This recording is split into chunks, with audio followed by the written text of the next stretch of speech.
India news Haryana में स्वागत है आपका। मैं हूं आपके साथ हैदर जैदी और आइए शुरुआत करते हैं इस वक्त की फटाफट खबरें। दिल्ली के मुख्यमंत्री अरविंद केजरीवाल ने पंजाब विधानसभा चुनाव से पहले बड़ा ऐलान किया। चुनाव में जीत के बाद पंजाब के लोगों को फ्री इलाज, दवाएं और टेस्ट का वादा किया।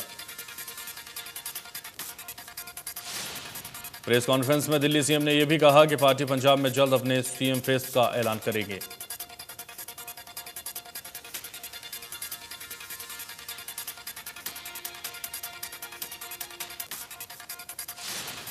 पंजाब सीएम चरणजीत सिंह पर निशाना साधते हुए दिल्ली सीएम ने कहा कि केजरीवाल की नकल करना आसान है, लेकिन चीजों पर अमल करना मुश्किल।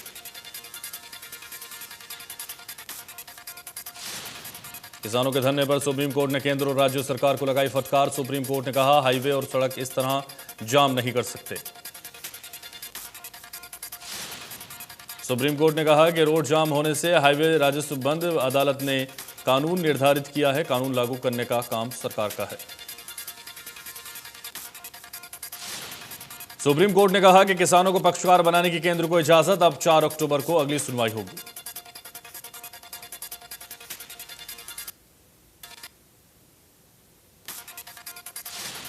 करनाल में आज अनाज मंडियों में मजदूरों की हड़ताल। मजदूरी दर घटाए जाने से मजदूर नाराज। मजदूरों ने आज सचिवालय पर विरोध प्रदर्शन किया। जिले की मंडियों में कल से धान की खरीद शुरू होगी। करनाल में मजदूरी दर घटाए जाने पर मजदूर हड़ताल पर चले गए हैं। प्रदेश की सभी 122 मंडियों में काम बंद हो गया। बीते सीजन में 12 रुपए 4 पैसे प्रति बोरी लेबर थी। इस बार मजदूरी को हटाकर प्रति बोरी 9 रुपए 54 पैसे कर दिया गया।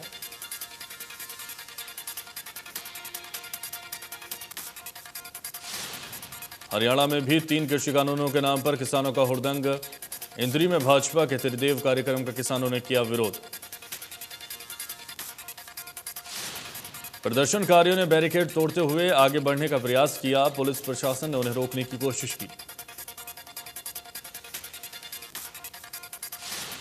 आंदोलनकारी कार्यक्रम स्थल से मात्र 100 गज की दूरी तक पहुंच गए और धरना प्रदर्शन शुरू कर दिया। विरोध प्रदर्शन के दौरान एक किसान की तबीयत बिगड़ गई। किसानों के विरोध के चलते मौके पर भारी पुलिस बल तैनात किया गया था। बता दें, प्रदर्शनकारियों ने बीजेपी के कार्यक्रम के विरोध का कल अल्टीमेटम दिया था।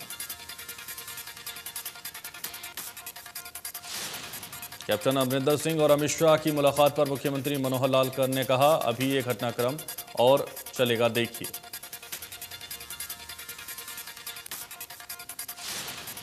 पंजाब के पूर्व सीएम कैप्टन अमरिंदर सिंह किसान आंदोलन को लेकर मध्यस्थता कर सकते हैं। उन्होंने ट्वीट कर कहा, वे अमित शाह से किसानों के मसले पर मिले थे।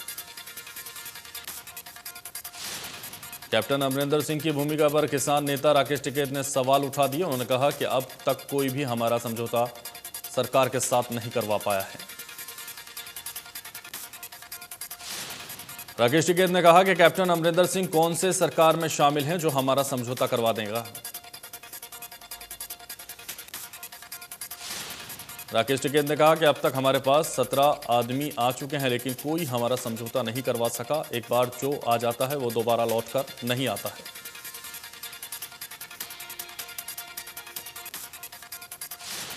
सीएनडी वेस्ट घोटाले मामले पर इंडिया न्यूज हरियाणा की खबर का बड़ा असर। गुरुग्राम पहुंचे केंद्रीय मंत्री राव इंद्रजीत ने निगम अधिकारियों को दोषी कंपनियों के खिलाफ कार्रवाई करने के आदेश जारी कर दिए। केंद्रीय मंत्री ने मेयर के आदेशों की अवहेलना करने वाले अधिकारियों से सख्ती से निपटने के निर्देश दिए। नगर निगम सदन की बैठक में सीएनडी वेस्ट घोटाले को लेकर पार्षदों ने खूब हंगामा किया। घोटाले की जांच ज्वाइंट कमिश्नर को सौंपी गई थी।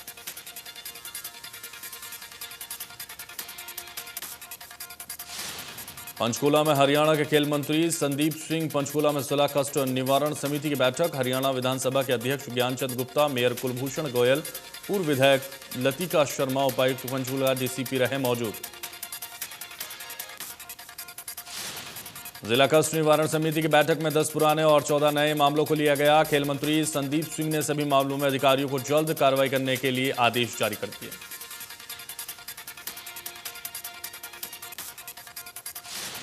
भारतीय हॉकी के तेसरा ड्रैग फ्री कप पर एशियाई खेलों में स्वर्ण पदक और टोक्यो ओलंपिक में कांस्य पदक जीतने वाली टीम के अहम सदस्य रहे रुपिंदर पाल सिंह ने हॉकी से रिटायर होने की ट्वीट कर घोषणा की।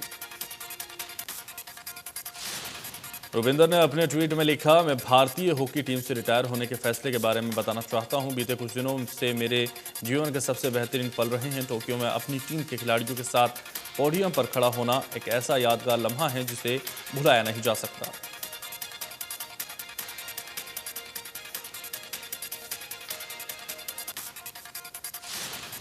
आज़ादी का अमृत महोत्सव के अंतर्गत केंद्रीय औद्योगिक सुरक्षा बल ने पलवल पुलिस लाइन से साइकिल यात्रा निकाली। विधायक दीपक मंगला, पुलिस अधीक्षक दीपक गहलावत, उप मंडल अधिकारी वैशाली सिंह ने रैली को झंडी दिखाकर रवाना किया। विधायक दीपक मंगला ने कहा कि प्रधानमंत्री नरेंद्र मोदी के कुशल नेतृत्व में देश की आज़ादी का अमृत महोत्सव मनाया जा रहा है। विधायक दीपक मंगला ने कहा कि हमें वीर शहीदों को कभी भूलना नहीं चाहिए। युवाओं को शहीदों के जीवन से प्रेरणा लेनी चाहिए।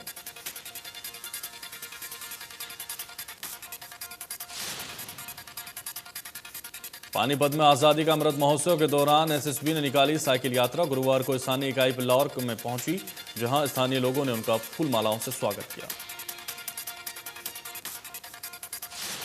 कमांडेंट ऑफिसर अनिल नेहरा ने जानकारी देते हुए बताया कि साइकिल यात्रा की शुरुआत 26 सितंबर कांगड़ा हिमाचल से की, जिसमें 15 कैंडिडेट शामिल थे।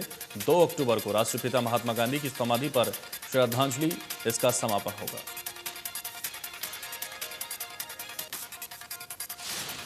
देश में पिछले 24 घंटे में कोरोना वायरस के 23,137 नए मामले सामने आए। 28,671 रिकवरी हुई और 309 लोगों की कोरोना से जान गई।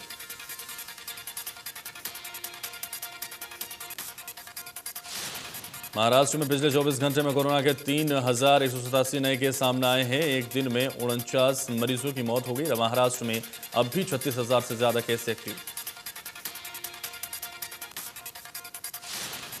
दिल्ली में 24 घंटे में कोरोना के 41 नए मामले सामने। एक दिन में 22 मरीज रिकवर। दिल्ली में अब भी 392 केस एक्टिव।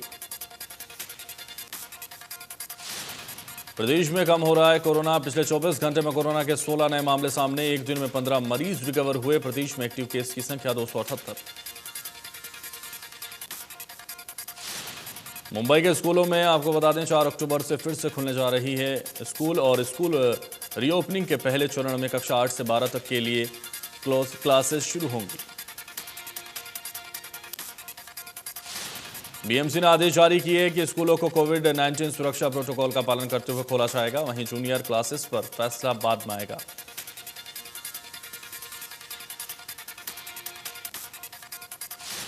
गुरुवार में अब लोग घर बैठे वैक्सीन लगवा सकेंगे। जिले में door to door vaccination drive की जल्द होगी शुरुआत।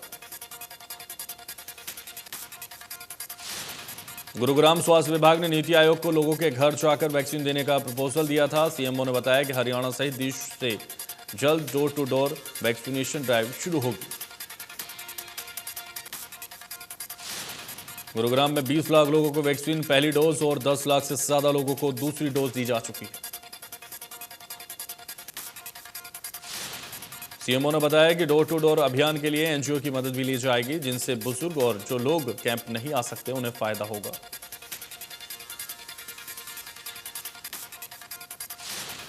फरीदाबाद में डेंगू के अभी तक 104 मरीज मिल चुके हैं, जिनमें से 3 मरीज सरकारी अस्पताल में भर्ती है। लगभग 15 मरीज प्राइवेट अस्पतालों में अभी भी एडमिट हैं। सिविल अस्पताल के सीएमओ ने कहा कि लोग वायरल फीवर को देखकर घबराएं नहीं, बल्कि इसकी जांच कराएं। अगर प्लेटलेट्स 1 लाख से कम आती हैं तो उसको सस्पेक्टेड डेंगू का मरीज माना जाएगा। सीएमओ ने बताया कि लोग सावधानी बरतें और अपने आसपास पानी जमा ना होने दें। पूरे जिले में अलग अलग जोन में टीमें बनाई गई हैं जो धरातल पर काम कर रही हैं।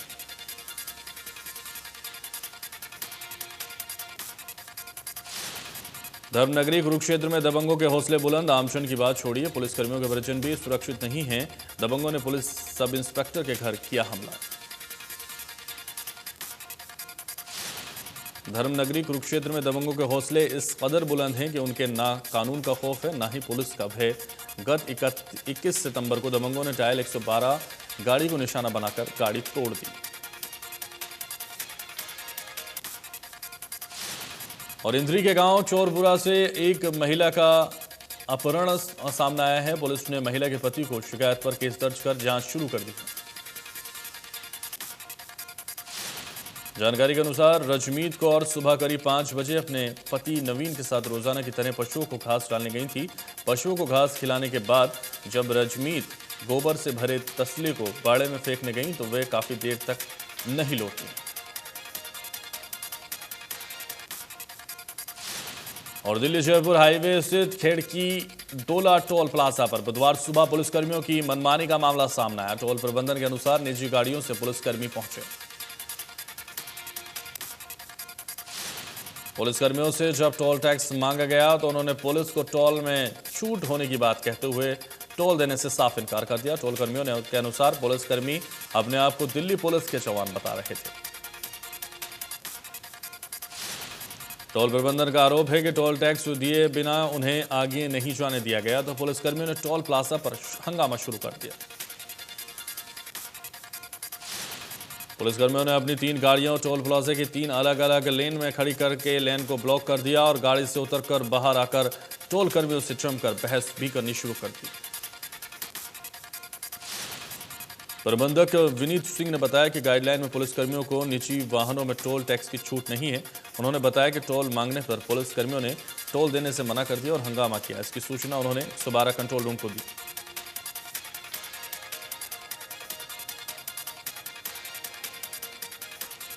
सोनीपत में रोड के बदतर हालात के दर्शनों के सामने आने के बाद गांधी चौक के नजदीक सेक्टर 14 की सड़क के गड्ढों में बैठकर किया विरोध प्रदर्शन।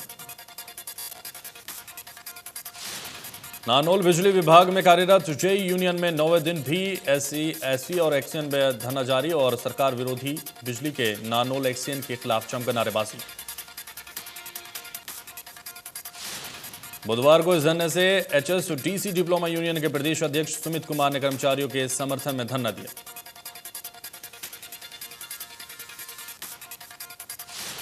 सरखी दादरी में नेशनल हाईवे की बदहाली से गुस्साए ग्रामीणों ने गांव टालू लोहाड़ी में सड़क मार्ग को जाम कर दिया।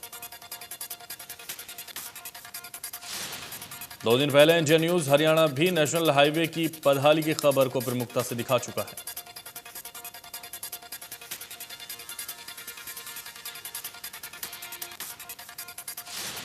ग्रामीणों का कहना है कि काफी दिन से पानी की पुलिया क्षतिग्रस्त होने की वजह से सारा पानी हाईवे पर जमा हो जाता है।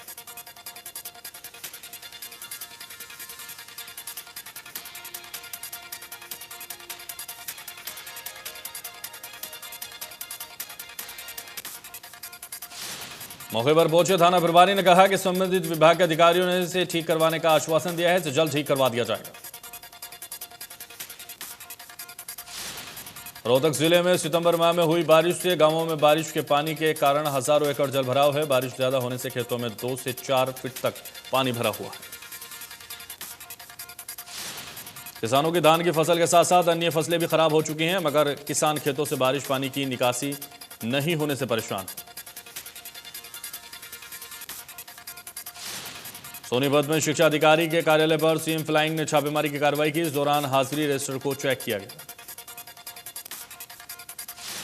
स्कूलों में स्टाफ नहीं पहुंचने पर शिकायत की गई थी। कई टीचर्स और प्रिंसिपल भी नदारद रहे। सोनीपत में शिक्षा विभाग कार्यालय पर कर्मचारियों के समय पर न आने को लेकर लगातार शिकायतें मिल रही थी और इसी को लेकर सोनीपत शिक्षा विभाग कार्यालय पर सीएम फ्लाइंग की रेड पड़ी। सरकारी कार्यालय में कर्मचारियों के समय पर न पहुंचने को लेकर 9 बजे करीबन 50% स्टाफ गैर हाजिर। हिसार में सीएम फ्लाइंग की टीम ने दिल्ली रोड पर फैक्ट्री में की छापेमारी। टीम ने फैक्ट्री से 729 किलो नकली देसी घी और घी बनाने का सामान जब्त कर लिया। टीम ने फैक्ट्री से घी के सैंपल लेकर जांच के लिए लैब में भिजवाए और फैक्ट्री को सील कर दिया।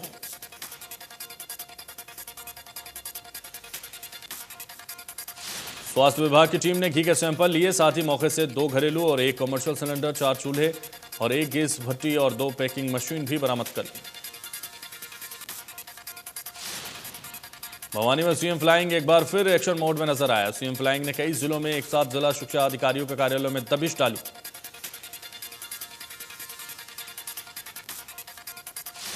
महम एनजीओ के नाम पर लोगों से ठगी की गई और महम कस्बे सहित कई गांवों में आरोपियों ने 1100 रुपए की पर्चियां काटी। फ्रॉड का शक होने पर फरमाना गांव में 2 आरोपी युवती पकड़ी गई। दोनों आरोपी युवतियों को पीड़ितों ने पकड़कर पुलिस के हवाले कर दिया।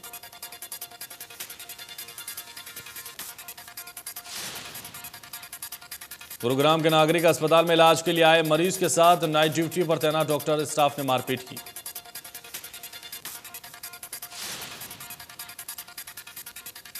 तेज रफ्तार से पीड़ित युवक को डंडों से पीटने का आरोप। बीच बचाव करने आए विकलांग से भी मारपीट की गई।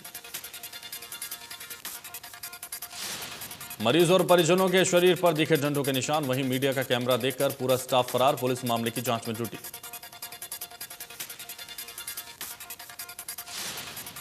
फरीदाबाद में पेट्रोल पंप पर ग्राहक और कर्मचारियों ने सिर्फ 1 रुपए को लेकर मारपीट की। बकाया 1 रुपए को लेकर दोनों पक्षों में कहा-सुनी होगी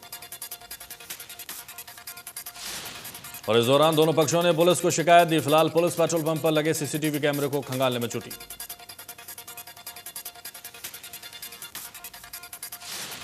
गुरुग्राम में जल्द होगी अवैध निर्माणों पर कार्रवाई। नगर निगम कमिश्नर ने अवैध इमारतों को तोड़फोड़ करने के लिए दिए आदेश।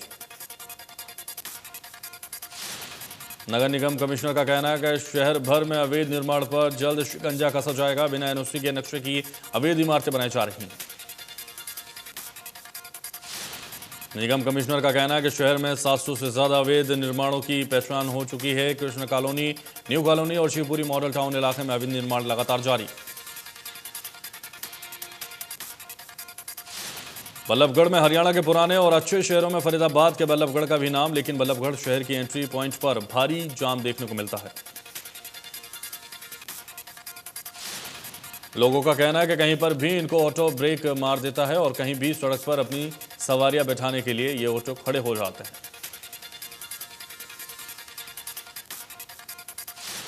चरखी दादरी जिले के गांव आदमपुर दाड़ी 17 साल की लड़की नाबालिग कबड्डी खिलाफ का मिला शव।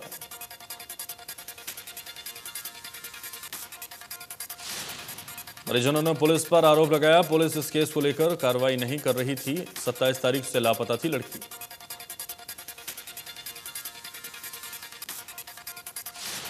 बल्लभगढ़ में नकाबपोश बदमाशों ने व्यापारी से लाखों की लूट की वारदात को अंजाम दिया। बदमाश 3 लाख से ज्यादा लूट कर फरार हो गए।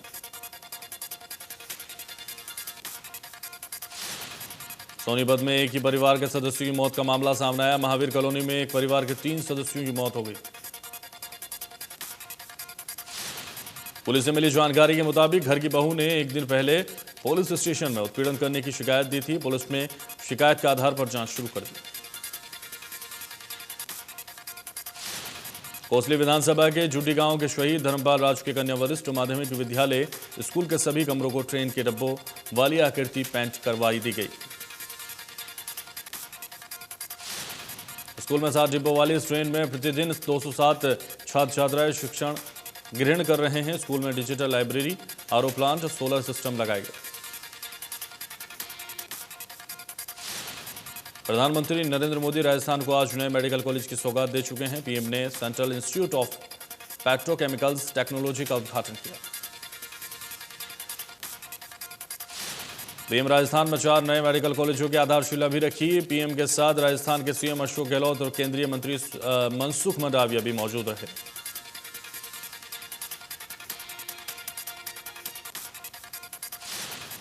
पीएम मोदी की अगुवाई में बुधवार को हुई केंद्रीय कैबिनेट की बैठक में कई अहम फैसले लिए गए। सरकारी और सह सरकारी स्कूलों में बच्चों के लिए चलाई जा रही मिड डे मील योजना को नया रूप दिया गया है।